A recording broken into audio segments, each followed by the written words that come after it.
అదే RTV app వార్తల్ని క్షణాల్లో చదివే అవకాశం ఉంటుంది. ఒక న్యూస్ పేపర్, ఒక టెలివిజన్ ఛానల్ మీ చేతుల్లో ఎప్పుడూ ఉంటాయి.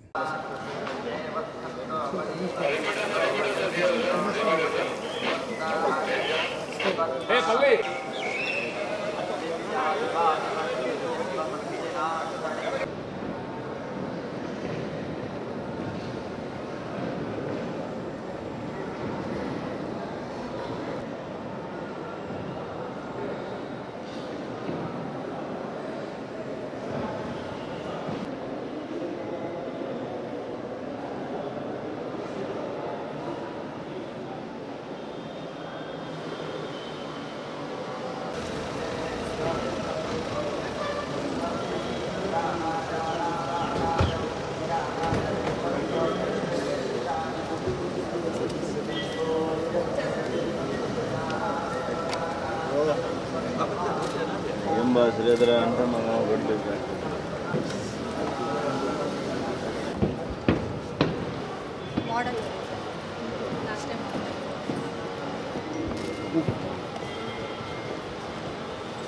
इसकी वही सुन बा मत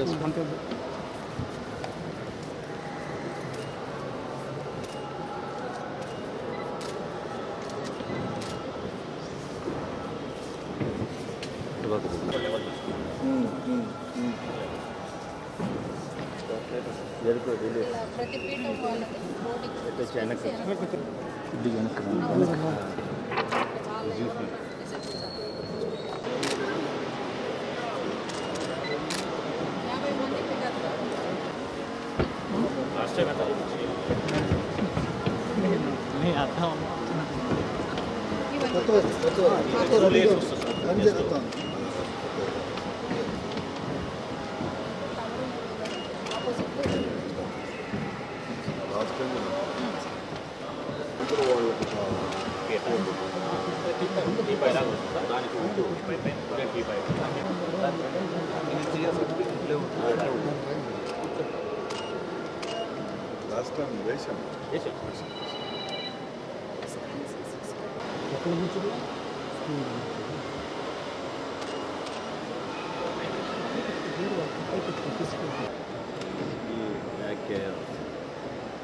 లేకపోతే కరెక్ట్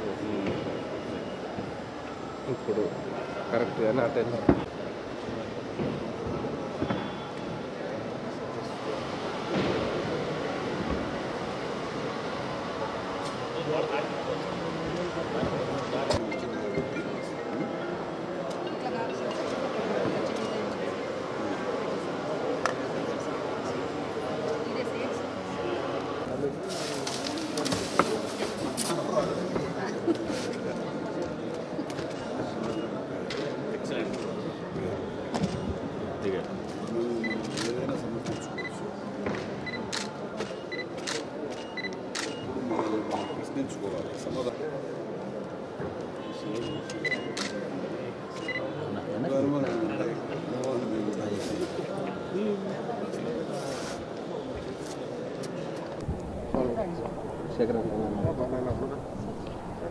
తిరుమల తిరుపతి దేవస్థానం వెంకటేశ్వర స్వామి అనుగ్రహంతో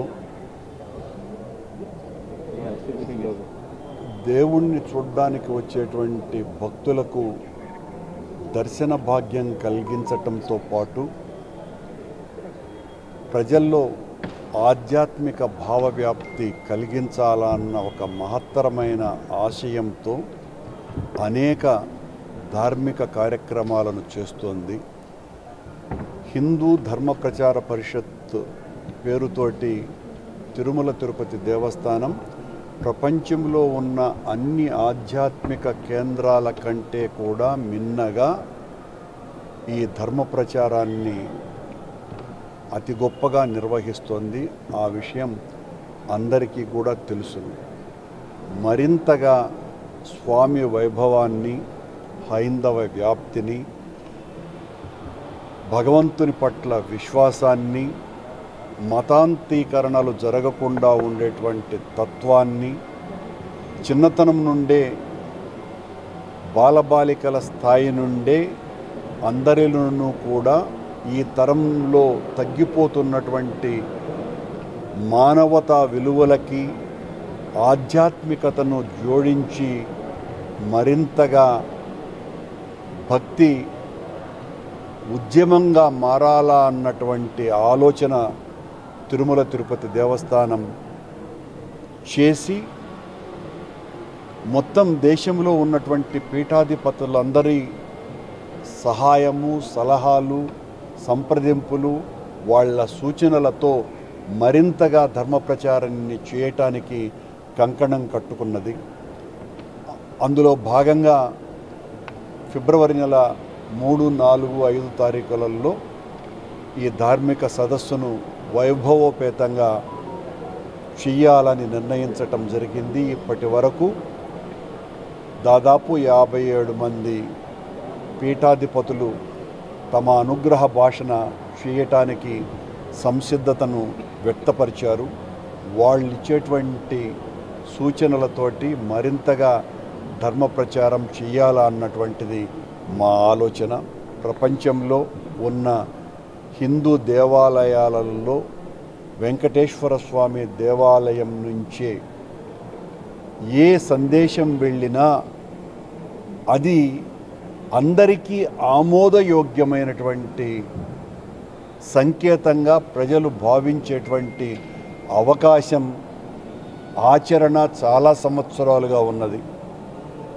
మిగతా చాలా విషయాలలో భిన్నాభిప్రాయాలు ఉన్నప్పటికీ వెంకటేశ్వర స్వామి ఆలయం నుంచి వెళ్ళేటువంటి ఏ సందేశమైనా కూడా ప్రజలందరూ కూడా ఏకతాటి మీద తీసుకుంటున్నారు. కనుక ఆ భగవంతుని కృపతో, కరుణతో జరగబోయేటువంటి ధార్మిక సదస్సులో తీసుకునేటువంటి నిర్ణయాల ద్వారా మరింతగా ధర్మ వ్యాప్తి కలిగిస్తాము. పెద్ద ఎత్తున ఉద్యమంగా దాన్ని చేస్తాము. దాదాపు 16 సంవత్సరాల క్రితం 2 సార్లు నేను టీటీడీ చైర్మన్గా ఉన్నప్పుడు 2 సార్లు జరిగినటువంటి ధార్మిక సదస్సులలో ఆనాడు పాల్గొన్నటువంటి పీఠాధిపతుల వాళ్ళ అమృత వాక్కులనే మేము శిరసావహించి అనేక కార్యక్రమాల్ని చేయటం జరిగింది. అందులో దళిత గోవిందం, కళ్యాణమస్తు, గిరిజన గోవిందం, కైసిక ద్వాదశి ఉత్సవాలను అత్యంత అద్భుతంగా నిర్వహించటం, ఇలాంటి కార్యక్రమాలని నిన్నింటినో నిర్వహించటం జరిగింది. రేపు జరగబోయేటువంటి సదస్సులో మరింత పెద్ద ఎత్తున మేము వాళ్ళ యొక్క వాక్కుల నుంచి వెలువడేటువంటి ఆ అమృత భాషణాలని తీసుకొని మరింత ముందుకు వెళ్ళి ధర్మ ప్రచారాన్ని, మా హిందూ ధర్మ ప్రచార పరిషత్తుని మరింత పటిష్టం చేసుకుంటూ ముందుకు వెళ్ళాలన్నది ఆలోచనతో ఈ కార్యక్రమాన్ని నిర్వహిస్తున్నాం. ఈ కార్యక్రమానికి వస్తున్నటువంటి పీఠాధిపతులకు అందరికీ కూడా శిరస్సు వంచి పాదాభివందనం చేస్తున్నాం. మీ అందరూ మీ సలహాలు, మీరు ఇచ్చేటువంటి సూచనలు, వీటితో ముందుకు వెళ్ళటానికి ఎల్లవేళలా సంసిద్ధంగా ఉన్నాము అని వాళ్ళకందరికీ కూడా తెలియజేస్తూ, మరిన్ని వీడియోస్ కోసం ఛానల్ ని సబ్స్క్రైబ్ చేయండి. లేటెస్ట్ అప్డేట్స్ కోసం వాట్సాప్ ఛానల్ ని ఫాలో చేయండి. అండ్ లింక్ డిస్క్రిప్షన్ లో ఉంది.